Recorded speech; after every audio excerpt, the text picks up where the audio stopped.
Hi friends, welcome back to our channel. Yes, ఈరోజు ఎంతమందికి episode నచ్చిందో చెప్పండి. నాకైతే నీట్గా నచ్చింది అబ్బా, నిజంగానే చాలా రిఫ్రెషింగ్గా ఉంది. ముందు ఫస్ట్ ఆఫ్ ఆల్ ఇంకా నాకు ఎపిసోడ్ ఎండింగ్లో అయ్యో ఇంకొంచెం సేపు ఉంటే బాగుండే, ఇంకా ఇంకొంచెం సేపు ఉండి నేను నెక్స్ట్ టాస్క్ కూడా చూస్తే బాగుండే అన్నంతగా అనిపించింది అనమాట. సో చాలా త్వరగా కూడా అయిపోయినట్టు అనిపించింది. ఎప్పుడైనా ఒక ఎపిసోడ్ బోరింగ్గా ఉంటే 20 నిమిషాలు వేసినా కానీ ఏదో లాగినట్టు ఉంటుంది. ఒక ఎపిసోడ్ బాగుంటే చాలా బాగా అనిపిస్తుంది. మొత్తానికి ఈరోజు దివ్య సుమన్ కిరాక్ అంతే. సో సుమన్ బాధను అర్థం చేసుకొని పాపం నాకు కళ్ళు కనపడటం లేదు స్పెట్స్గా లేకపోయేసరికి అనేసరికి సుమన్కి సపోర్టింగ్గా దివ్యాని పంపించాడు. అదే హైలైట్ ఆఫ్ ద ఎపిసోడ్. దివ్య చాలా నాకబ్బా, నిజంగా సూపర్. ఎప్పుడో 1 వీక్ బ్యాక్ సంజన గారు అనుకుంటా, సంజన అంటారు ఒక టాపిక్ వచ్చి, వైల్డ్ కార్డ్స్లో చాలామంది వచ్చి వెళ్ళిపోయిన ఈ అమ్మాయి నిలబడింది గట్టిగా అలా పునాది వేసుకొని అంటది కదా. సో ఆ అమ్మాయి ఒక్కోసారి చిరాకు అనిపిస్తుంది దివ్య మాటలు, కానీ చాలా నీట్గా ప్లే చేస్తుంది. పాయింట్స్ కూడా మీరు చూస్తే ఆ అమ్మాయి పాయింట్స్ పెట్టేవే చాలాసార్లు. ఒక బర్నీ గారి విషయంలో ఓవర్ బోర్డ్ అన్నట్టు అనిపించింది, కానీ మిగిలిన నామినేషన్ పాయింట్స్ కానీ ఇప్పుడు నిన్న తనూజతో నామినేషన్ పాయింట్స్ చెప్తే తనూజకి మాటలు లేవు. అట్లానే 1-on-1 మాట్లాడేటప్పుడు అంటే డిఫెన్స్లో పడేస్తుంది ఎదుటోని. అటువంటి తెలివితేటలు సొంతం. ద సేమ్ టైం సుమన్ను కూడా పొగుడుతానబ్బా నేను. పాప అందరూ ఏమి టాస్క్లో ఆయన ఆడాడు అన్నాడు, కానీ నేను ఎందుకంటే ఈరోజు ఆయన ఏకూజావు 4:30కి, అంటే ఇప్పుడు అర్ధరాత్రి ముచ్చట్లో అందరూ పనుకున్నాకో 4:30కి దివ్యాన్ని లేపుతాడు. లేపి ఆ పాలు తాగే ప్రాసెస్ మధ్యలో వస్తే దివ్య షుగర్ తింటున్నారన్నట్టు అక్కడ యాక్టింగ్ బాబ్బా నిజంగా ఎక్సలెంట్ అనిపించారు. సుమన్ అంటే ఆయనకి 10 అయితేనే నిద్రపోవటం, ఆయన పగలే నిద్రపోతాడు, నైట్ చాలా ఎర్లీగా నిద్రపోతాడు. అటువంటి ఆయన ఈ టాస్క్ కోసం మేలుకొని మళ్ళా పాలన్నీ ఆయనే తాగాడు. మళ్ళా పాలు మొత్తం తాగేసి ఒక ప్యాకెట్ పాలు తాగి మిగిలిన టెట్రా ప్యాక్స్ అన్ని స్టోర్ రూమ్లో పెట్టే టాస్క్ ఏదైతే ఉందో అంత ఈజీ కాదు. అంత అంటే కనపడకుండా చేయాలి, మొత్తం తాగాలి. సో కొంచెం పర్లేదు. సుమన్కి ఆ టాస్క్ మరీ అంత తీసేయాల్సిన టాస్క్ కాదనేది నా ఒపీనియను. యా, అంతమంది ఉన్న ఇంట్లో కనపడకుండా చేయాలి, మళ్ళీ వాళ్ళకి టైం లైన్ ఏంటి, తెల్లారేలోపు చేయాలి. అంటే మనం అనుకోవచ్చు తెల్లారేలోపు ఏ ఒక్క సందర్భంలో ఏ ఒక్క ఛాన్స్ రాదు 5 నిమిషాలని. మన కిస్మత్ బాగాలేకపోతే 5 నిమిషాలని దొరికేస్తాం. దివ్య మేజర్ అంట నేను. అంటే దివ్య చాలా ఈ ఇద్దరిలో దివ్య ఇన్పుట్స్ చాలా మేజర్గా పనిచేశాయి. అంటే లైక్ నువ్వు పాలు తాగి మూతి కడుక్కో, మూతి తుడుచుకో, లేకపోతే నువ్వు పాలు తాగినట్టు కనిపిస్తుంది అని చెప్పటం కానీ, మాట్లాడకు చూస్తున్నారు నవ్వు అంటం కానీ, నాగ్గా ఆ జైల్లో ఉన్నదాన్ని తీసి పెట్టుకోవటం కానీ వా అనిపించింది అబ్బా. సో మొత్తానికి బిగ్ బాస్ సుమన్కి కానీ కనపడి ఉంటే ఆ టాస్క్లన్నీ దివ్యాన్ని సెలెక్ట్ చేసేవాడో కాదో డౌట్ నాకు. రెండో రెబల్ కింద దివ్యాన్ని పెట్టడం గేమ్కి కలిసి వచ్చింది వాళ్ళిద్దరికి. చెప్పలేం సుమన్ ఒక్కడైతే ఫెయిల్ అయ్యేవాడు కూడా. అంటే అంత నాగ్గా చేయలేడు సుమన్. అన్నా నువ్వు లేన్నా నేను కూర్చుంటాను. ఎందుకు సుమన్ నన్ను లేవమంటున్నావు అంటే, అది కాదులేనా నువ్వు లేన్నా నేను కూర్చుంటాను అన్నాడు అనుకో, దొరికిపోతాడు. అంత నాగ్గా అనలేడు. ఫస్ట్ ఇచ్చిన సీక్రెట్ టాస్క్ 3 లేపు కూర్చొని ఇచ్చేయాలని. అసలు అంటే ఈ అమ్మాయి దివ్య చిన్న పాయింట్లు అబ్జర్వ్ చేస్తే బ్రిలియంట్ అబ్బాయి అమ్మాయి. ఎందుకంటే నేను ఒక పాయింట్ చెప్తాను, అసలు లైక్ అడగటం మర్చిపోయా. ఓకే, ఒక లైక్ కొట్టండి ప్లీజ్. మళ్ళీ అసలు అది ఇంపార్టెంట్ మన వీడియోకి. నేను ఇంత చెప్పి లైక్ కొట్టలేదు అనుకో, కొంచెం కూడా ముందుకెళ్ళదు. దివ్యాని ఎస్పెషల్లీ పొగిడే సిచ్యువేషన్ ఒకటి ఉంది, బాగా పొగిడే సిచ్యువేషన్. చాలా చిన్న విషయమే కానీ చాలా పెద్ద ఇంపాక్ట్ అనమాట. ఇట్లా ఆలోచిస్తుందా మనుషుల గురించి, తన అనుకున్న వాళ్ళ గురించి అన్నట్టు. సో టీమ్ 3 టీంల కింద డివైడ్ చేశారు. బ్లూ టీం ఏంటంటే Bharani, Ritu, Nikhil. Orange team Gaurav, Immu, Tanuja. Pink team Sai, Kalyan, Divya. వీళ్ళు ముగ్గురు పోను, 4 మిగులుతారు. డీమాన్, రాము, సుమన్, సంజన. సింపుల్గా చెప్తున్నా టాస్క్ అర్థం కావడానికి. వీళ్ళలో సెలెక్ట్ చేసుకోవాలి. ఈ ముందుగానే రెబల్ ఉంది, పవర్ ఉంది, అది ఇది ఉంది అనగానే అందరూ నా దగ్గర రెబల్ ఉంది, నా దగ్గర పవర్ ఉంది అన్నట్టు చెప్పుకుంటూ ఉంటారు. చాలా చర్చలు జరుగుతాయి. ఫైనల్గా బ్లూ టీం వాళ్ళు డిమాండ్ తీసుకుంటారు. రీతు ఉంది కాబట్టి డిమాండ్ ఉంటే ఆ టీంకి వెయిట్ పెరిగిద్ది ఇదని తీసుకుంటారు. ఆరెంజ్ టీం వాళ్ళు రాముని తీసుకుంటారు, అంటే గౌరవ్, మణిల్, తనుజ వాళ్ళు. పింక్ టీం వాళ్ళు సుమన్ తీసుకుంటారు, సాయి, కళ్యాణ్, దివ్య వాళ్ళు. సంజన మిగిలిపోద్ది. సంజన నువ్వు మిగిలిపోయావు కాబట్టి కెప్టెన్సీ కంటెండర్ రేస్ నుంచి అవుట్ అని చెప్తారు. సో అలా అవుట్ అయిపోద్ది. ఆ తర్వాత ఇంకా ఇంక నేను ఈ సోది చెప్తున్నా. ఒక్కో కాల్ ఒక్కొక్కరికి వస్తా ఉంటది. ఫస్ట్ కాల్ ఎమ్మెల్యేలకి వస్తది. ఎమ్మెల్యేలకి రాగానే ఫోన్ భరణికి ఇవ్వండి అంటాడు. సో, భరణిని అడుగుతాడు. ఏంటి ఎవరనుకుంటున్నావు నీ టీంలో అంటే, అంటే శారీరక బలం కావాలి కదా! నేను అన్నీ ఆడలేను కదా! నేను కొన్ని ఆడగలను మిగిలినవి ఆడలేను కదా! అంటే పవన్‌ని తీసుకుంటాడు. శారీరక బలమే కాదు ఒక్కోసారి బుద్ధి బలం కూడా కావాలి. రెబెల్ ఎవరు అన్నట్టు అడుగుతాడు. అట్లా సుమన్‌ని పిలిచి అసలు ఈ టాస్క్‌లో రెబెల్ ఎవరుతున్నారు ఈ టాస్క్‌లో రెబెల్ ఎవరు అని అనుకుంటున్నారు అంటే సుమన్ వచ్చి భరణి పేరు చెప్తాడు. రెబెల్ ఎవరు కావాలని కోరుకుంటున్నారంటే. నేను అందుకే ఇందాక వీడియోలో మీరు గమనిస్తే ఖచ్చితంగా సిమిలర్ పాయింట్ కాదు కానీ సుమన్‌కి ఛాన్స్ వస్తే భరణి వైపే మొగ్గుతాడని చెప్పింది ఎందుకే. వాళ్ళ మధ్య ఆ బాండ్ కనిపిస్తుంది, ఆ రిలేషన్. నీకు ఎంత తనూజ సుమన్ చేతులేసుకొని తనూజ సుమన్ మీద చేతులేసుకొని ఉన్నా తనూజ ఫ్రెండ్షిప్‌ని అంత నమ్మటం కష్టం. గబక్కన ఛాన్స్ వచ్చినప్పుడు పడేయమని పడిద్ది. అది ఎట్లా పడిద్దో మనకే తెలీదు.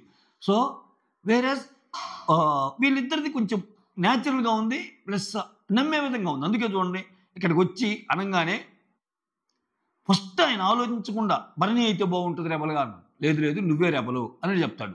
అంటే ఆయన థాట్ ప్రాసెస్ ఎలా ఉన్నప్పుడు ఖచ్చితంగా భరణికి హెల్ప్ చేయకుండా ఉంటాడా? ఆ లైన్ మీదే నేను ఇందాక వీడియోలో కెప్టెన్‌గా ఛాన్స్ వస్తే రేపు ఏదైనా పెట్టొచ్చు. సో ఇవన్నీ అయిపోయి కెప్టెన్సీ కంటెండర్లు మిగిలాక తర్వాత ఓటింగ్ కూడా రావచ్చు.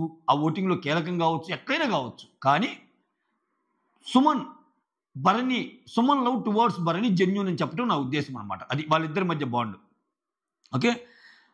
ఆ తర్వాత ఎక్స్‌ప్లెయిన్ చేస్తాడు. మీకు చిన్న టాస్క్‌లు ఉంటాయి. ఆ టాస్క్‌లు ఎక్కడ ఏంటి ఆ చిట్‌లో ఎన్వలప్‌లు పంపిస్తా ఉంటాను. దానికి అకార్డింగ్‌లీ చేయాలి.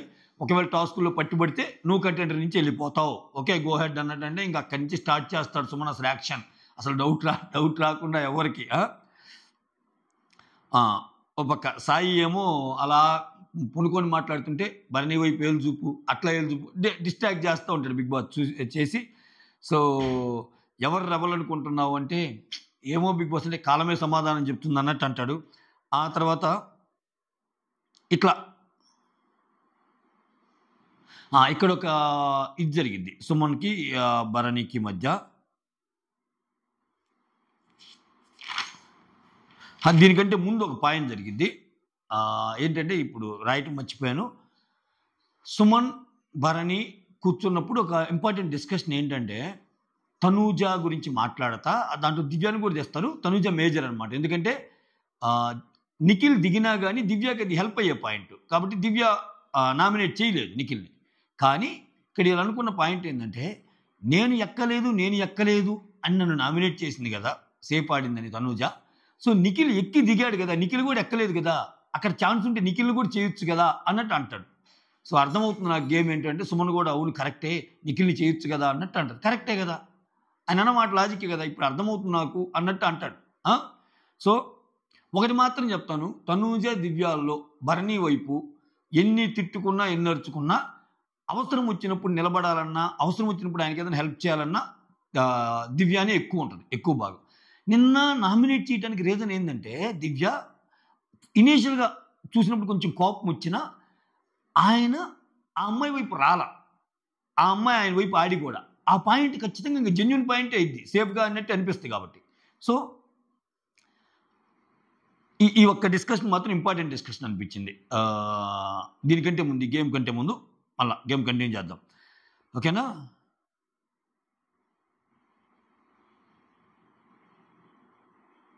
సుమన్ సంజనాకి సాయికి రాముకి అదే ఇంక ఈ గేమ్లో సెలెక్ట్ చేసుకున్న వాళ్ళు మిగిలిన వాళ్ళు ఉంటారు కదా, సంజన సాయి రాము వాళ్ళందరికీ పవర్ ఉన్నట్టే నాకు కూడా పవర్ ఉందన్నా, ఒక పవర్ అయితే ఉందన్నా అన్నట్టు అంటాడు.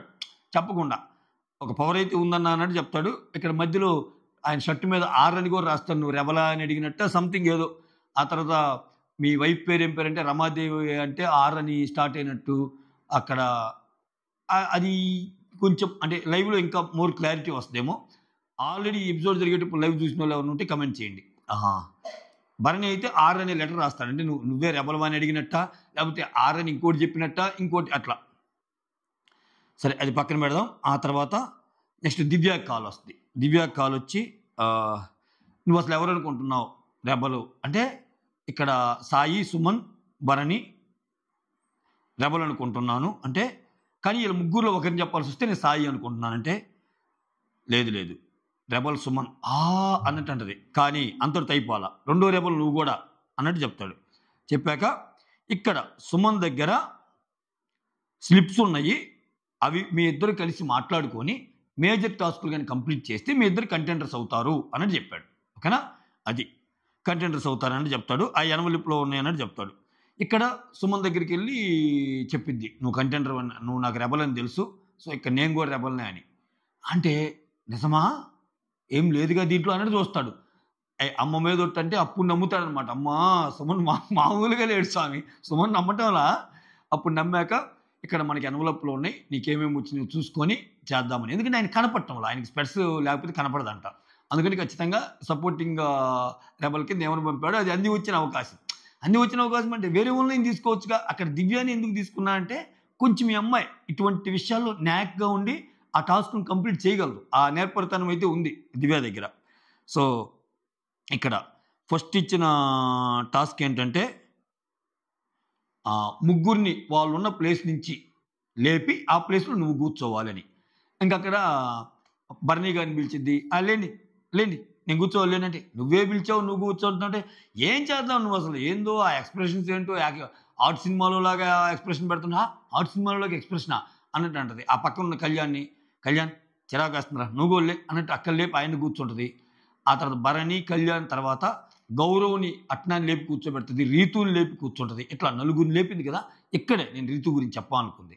ఇక్కడ చూడండి, ఈ అమ్మాయి ఇక్కడ ఈ టాస్క్ కంప్లీట్ అయిపోయాక ఎవరినైతే కూర్చొని ఎవరి ప్లేస్లో అయితే లేపి వాళ్ళు కూర్చుంటారో వాళ్ళ ముగ్గురులో ఒకరిని ఎలిమినేట్ చేయొచ్చు. ఇక్కడ ఇనీషియల్గా బర్నీని కూడా లేపి బర్నీ ప్లేస్లో కూర్చుంటుంది. అయినా ఈ అమ్మాయి సుమన్తో ఒక మాట అంటది, నేను బర్నీని లేపాను, గౌరవం లేపాను, రీతుని లేపాను, ఆ తర్వాత పవన్ కళ్యాణ్ లేపాను, బర్నీది నాకు ఎందుకో డౌట్ ఉంది, మళ్ళీ ఆయన కూర్చున్నాడా లేకపోతే సరిగా కూర్చున్నాడా లేదా అని, అందుకే నేను ముగ్గురిని తీసుకుంటాను అంది. అంటే బర్నీని అసలు ఆ జోన్లోకి తేవడానికి ఇష్టపడలా. ఆ ముగ్గురులో ఒకరిని ఎలిమినేట్ చేయాలి కదా, మళ్ళీ ఎందుకు ఏకాభిప్రాయం అంటారు, ఏం పెడతారో ట్విస్ట్ అని అసలు ఆ లిస్ట్ నుంచి తొలగిచ్చేసింది. ఇది ఒక మనిషి మీద ఎటువంటి ఒపీనియన్ ఉందని తెలియచెప్పడానికి ఇటువంటి చిన్న చిన్న ఇన్సిడెంట్స్ దోహదపడతాయి. సో దివ్య లవ్ టువర్డ్స్ భరణి, దివ్య సిస్టర్స్ లవ్ టువర్డ్స్ భరణి జెన్యూనే. అంటే ఆమె గేమ్లో ముందుకెళ్ళడానికి కొన్ని ట్రిక్కులు చేసినా అట్లీస్ట్ భరణి అంటే కొంచెం ఆమెకి ఎఫెక్షన్ ఉంది అనేది అర్థమైపోద్ది దీన్ని బట్టి. ఓకేనా, ఆ తర్వాత భరణిది కౌంట్ అవుద్దో లేదని మిగిలిన ముగ్గురు, అంటే ఈ మిగిలిన ముగ్గురులో కూడా ఫస్ట్ రీతుని అనుకుంటారు, తర్వాత లేదు పవన్ కళ్యాణ్ అనుకుంటారు. నాకేమనిపించింది అంటే ఇక్కడ పప్పులో కాలేసేరేమో ఇల్లు అనిపించింది. రీతుని తీసుంటే చాలా బాగుండేది గేమ్, రీతుని తీసుంటే. ఎందుకంటే పవన్ కళ్యాణ్ అనే పర్సన్ ఆల్రెడీ కెప్టెన్గా ఉన్నాడు. కెప్టెన్గా ఉన్నప్పుడు ఎన్ని సీక్రెట్ టాస్క్లు పెట్టినా ఏం పెట్టినా ఈ మజిలీలో లాస్ట్ లాగా చాలా రౌండ్లు ఉంటాయి, మళ్ళీ చివరి దాకా వచ్చేసరికి ఓటింగో ఏదో ఒకటి పెడతాడు. పెట్టినప్పుడు ఖచ్చితంగా ఒకసారి కెప్టెన్ అయ్యాడు కాబట్టి రెండోసారి అవ్వకూడదు అనేది మెజారిటీ ఓటింగ్ పడిద్ది. అప్పుడు వీళ్ళే దీబల్లా, పవన్ కళ్యాణ్ పర్సన్ వీళ్ళే దీబల్లా. ప్రాసెస్లో ఎక్కడో ఒక చోట పవన్ కళ్యాణ్ కెప్టెన్సీకి బ్రేక్ పడిద్ది, ఎందుకని ఆల్రెడీ ఆయన కెప్టెన్ అయిన మనిషి కాబట్టి. సో ఆ చిన్న లాజిక్ మర్చిపోయారేమో అనుకుంటున్నా. ఎంఐ షార్పే కొంచెం, ఎందుకో ఈ పాయింట్ అప్పటికంటే ఫస్ట్ రీతు అని, తర్వాత ఎందుకు మొత్తం మాట్లాడుకున్నాక పవన్ కళ్యాణ్ తీసేస్తారు. పవన్ కళ్యాణ్ నెక్స్ట్ గేమ్స్లో ఏదైనా పెడితే స్ట్రాంగ్ కదా, ఆయన తీసేద్దాం అనుకున్నారో ఏమో. ఓకే, ఆ తర్వాత సీసా ఛాలెంజ్ అని ఒకటి పెడతారు. దీంట్లో ఫస్ట్ మూడు డంబెల్స్ ఒకరు పెట్టాలి, ఆ తర్వాత ఇంకో పర్సన్ రావచ్చు ఇక్కడ ఈ టీమ్స్లో నుంచి. ఇక్కడ ఇమ్మాన్యుల్ టీం నుంచి ఫస్ట్ 3 డంబెల్స్ రాము పెట్టేస్తాడు, ఆ తర్వాత 4th డంబెల్ వచ్చి ఇమ్మాన్యుల్ పెట్టేస్తాడు, వాళ్ళ టీం విన్ అయింది. ఓకేనా, వాళ్ళ టీం విన్ అవ్వగానే ఇక్కడ ఒక సేఫ్టీ బ్యాడ్జ్ ఇస్తారు. ఈ సేఫ్టీ బ్యాడ్జ్ యొక్క ఇదేంటంటే ఇది పడిన వాళ్ళు, ఇది ఉన్న వాళ్ళు వాళ్ళని ఎలిమినేట్ చేయడానికి లేదు. ఈ జీవితం మొత్తం, ఈ సీజన్ మొత్తం పవరస్త్రాలు, సేఫ్టీ బ్యాడ్జ్లు అన్నీ పాప ఇమ్మాన్యుల్కే వస్తాయి. ఇంకా ఆయన ఇంకా అన్నిట్లో, అంటే ఇక్కడ ఆయన ఎలిమినేట్ చేయడానికి లేదు అంటే ఆయన మళ్ళీ కంటెండర్ రేస్లో ఉంటాడు. కంటెండర్ రేస్లోకి వెళ్ళిపోయాక మళ్ళీ ఏదైనా కెప్టెన్ అయ్యాడు అనుకో, కథ ఈ వీక్ కూడా ఉన్నాడు. అంటే అట్లా వస్తున్నాయి ఆయనకి. మామూలుగా ఆటగాళ్ళు అనుకో మధ్యలో ఏదో ఒకటి చేరి వద్దులేరా నాకేం వద్దులేరా ఇది, నేను తెలివైన వాళ్ళు ఎలిమినేట్ అయినట్టు చూసుకుంటారు కంటెండర్స్ నుంచి. నువ్వు ఉండాల్సిన జనాల్లో కదా. నీకు ఓటింగ్ అనేది ఎప్పుడు పెరిగిద్ది, నామినేషన్లో ఉంటే కదా. ఫస్ట్ వీక్ ఉన్నాడు ఆయన, తర్వాత ఇన్ని వారాలు లేడు, చెయ్యి అలవాటు పడాలిగా ఓటింగ్కి. ఈలోపు వేరే వాళ్ళకి ఫేవరెట్ కంటెస్టెంట్స్ అయిపోతారు కదా, ఆ విషయంలో లేక అయి ఉన్నాడు ఇమ్మాన్యుల్. ఇమ్మాన్యుల్ అన్నాడు మళ్ళీ తొలివారాల్లో, అసలు ఇక్కడ నామినేషన్లో ఉండటం చాలా మంచిది దమ్ము, దమ్ము ప్రతి నామినేషన్లో ఉండాలి దమ్ము అంటాడు. సో ఇక్కడ నామినేషన్ ప్రియవంగా అమ్మయ్య నేను లేను అన్నట్టు అనుకుంటాడు ఆయన. ఆయనకి నిజంగా ఓటింగ్ ఉంది, మరి ఆయన ఎందుకు అలా అంటున్నాడో మనకి తెలియదు. మొత్తానికి ఒకరిని సెలెక్ట్ చేసుకోవాలనుకున్నప్పుడు తనూజ వీళ్ళందరూ సెలెక్ట్ చేసుకుని ఇమ్ము చేతిలో పెట్టేస్తారు. అంటే ఫస్ట్ పెట్టింది రాము 3 అయినా ఎందుకో ఇమ్ముకి పెట్టారు. సో ఈ మధ్యనే వీళ్ళిద్దరు బాగానే మాట్లాడుకుంటున్నారు. ప్లస్ తనూజ ఏం ఆడలేదు కాబట్టి ఏనే ఆడింది కాబట్టి మళ్ళీ రిస్క్ ఎందుకు అనుకున్నారో ఏమో. అది కూడా కాక వీళ్ళ నలుగురిలో గౌరవ్, రాము, తనూజ, ఇమ్మాన్యుల్లో కొంచెం బాగా మాట్లాడే మాటకారులు వీళ్ళిద్దరే. వాళ్ళిద్దరు నిజంగా సైడ్ చేసేయచ్చు.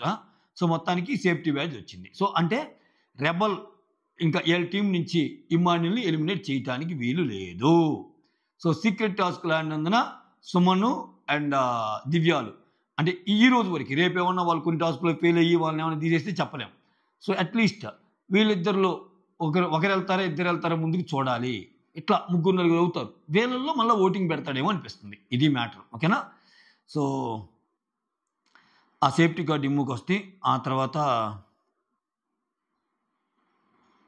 నెక్స్ట్ సీక్రెట్ టాస్క్ పిల్లో కింద ఉంచాను అన్నప్పుడు ఆ టాస్క్ ఏంటంటే టెట్రా ప్యాకెట్ ఉంటుంది కదా, పాల ప్యాకెట్ ఒకటల్లా తాగాలి, మిగిలిన టెట్రా మిల్క్ ప్యాకెట్స్ అని స్టోర్ రూమ్లో పెట్టాలి. సో ఇది కూడా సక్సెస్ఫుల్గా చేస్తారు. మధ్యలో అసలు కళ్యాణ్ వచ్చినప్పుడు చాలా బాగా డివియేట్ చేస్తారు. చాలా బాగా డివియేట్ చేసేది మొత్తానికి సక్సెస్ఫుల్గా కంప్లీట్ చేస్తారబ్బా. ఎందుకంటే అది తెల్లారి సాంగ్ వచ్చేలోపు చేయాలన్నమాట. అసలు ఆ నిద్ర మేలుకొని చేయటం గొప్ప సంగతి. ముందు సుమన్ ఇవన్నీ తర్వాత సంగతి. ఆయన వీరోచిత పోరాటాలు అన్నీ పక్కన పెడితే ఆయన పగలే నిద్రపోతాడు.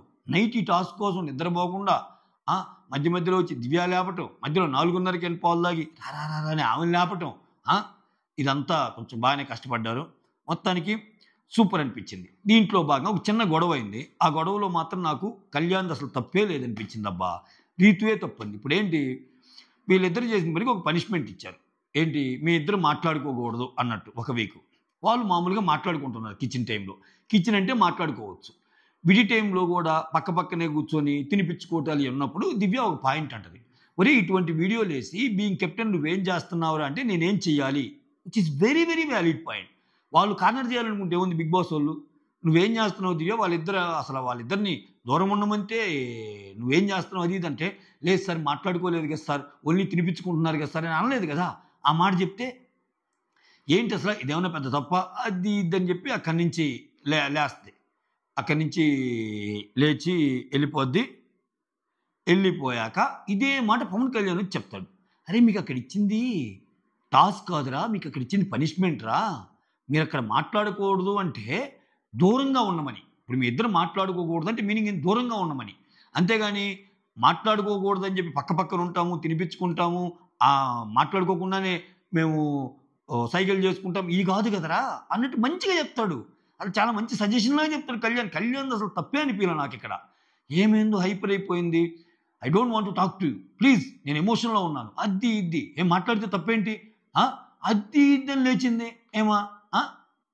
అసలు అక్కడ తప్పేమన్నా ఉందా, చాలా ఫ్రెండ్లీ జోబియల్గా చెప్పాడు ఆయన. నాకేది పెద్ద తప్పు అనిపించలా. ఆమె అసలు చెప్పా కదా ఇప్పుడు వద్దని, మాట్లాడితే తప్పే ఉంది అది ఇది అన్నట్టు అక్కడ లేచింది. అది కొంచెం నాకు మంచిగా అనిపించలా, ఎందుకో ఓవర్గా అగ్రెసివ్ అయిందేమో కళ్యాణ్ మీద అన్నట్టు అనిపించింది. నేను నీ మంచి కోసమే చెప్తున్నారా అది ఇది అన్నట్టు కూడా అంటాడు. అప్పటికి దివ్య అంటది, మీరు చాలా అతి తెలివికి పోయి విషయంలో దీంట్లో లూప్ హోల్స్ దీంట్లో వేరే అన్నీ ఎత్తుక్కొని మేము మాట్లాడుకోవటం లేదు కదా, పక్క ఉన్నాం కదా, ఇవన్నీ వద్దు, సో ఇది బాగోదు అన్నట్టు కూడా చెప్పింది. చెప్పినా కానీ ఏ మాటలకు అలవాటు పడ్డ ప్రాణాలు వాళ్ళిద్దరు బాగా మాట్లాడుకోవటం అలవాటు పడిపోయారు ఫస్ట్ నుంచి. ఇంకా అంతే, ఆ మాత్రం ఉంటున్నారంటేనే మర్చిపోవాలా, లేకపోతే ఇంత జరిగినా కానీ ఈ డిమాండ్కైనా తల్లి నువ్వు కొంచెం నాకు దూరంగా ఉండు, అట్లీస్ట్ ఈ ఒక్క వీరికి దూరంగా ఉండు రీతు, నా మీద ఈ శిక్ష అనేది ఒకటి ఉంది కదా అని ఏనా చెప్పడు. పసివాడు ఏమిటో ఆపైవాడు అన్నట్టు అంతే, కథ ముగిసింది. సో మొత్తానికి సక్సెస్ఫుల్గా కంప్లీట్ చేశారు. కిరాక్ అంతే. దివ్య సుమన్ సూపర్, కళ్యాణ్ థమ్స్అప్ ఇస్తాను నేనైతే ఈరోజు, రీతు థమ్స్ డౌన్ అంతే. సైనింగ్ ఆఫ్, మీ సురేంద్ర.